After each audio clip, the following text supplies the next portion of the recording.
你好。你好，係我覺得講呢啲即係公營醫療嘅點樣收費咧，你唔能夠淨係講公營醫療，一定要講埋香港嘅私營醫療，因為呢個公私營咧係互相影響。我有樣嘢好有趣咧，我發覺咧，原來比8年前咧，香港嘅私營醫療咧，佢有個開支咧叫做咧就係即係 administration， 即係行政，即係嗰個同埋呢個處理嗰個付費啊嗰個機制啊。以前咧8%一佔佢總開支醫院入邊，而家咧佔佢12%，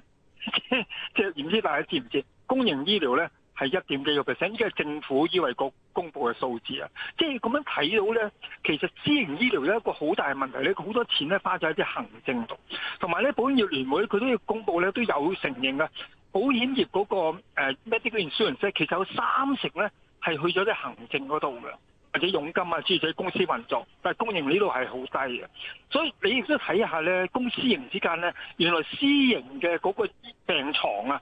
嗰個一年咧個開支400幾萬，公營咧200幾萬啫。但係公營咧醫嘅人咧老咁多，藥咁多，所以咁樣睇咧，公營咧其實嗰個醫人嘅效率係高。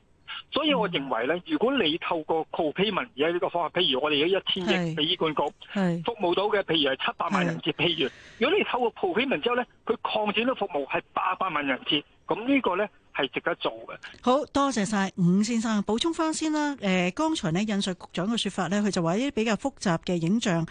檢查、電腦掃描啊、磁力共振啊嘅需求咧不斷上升，令到呢我哋嘅輪候時間呢越嚟越長。佢都話呢而家政府嘅資助呢係達到100%，即係喺門診呢啲嘅電腦掃描呢、磁力共振係完全免費嘅，咁樣會造成一定嘅過度使用。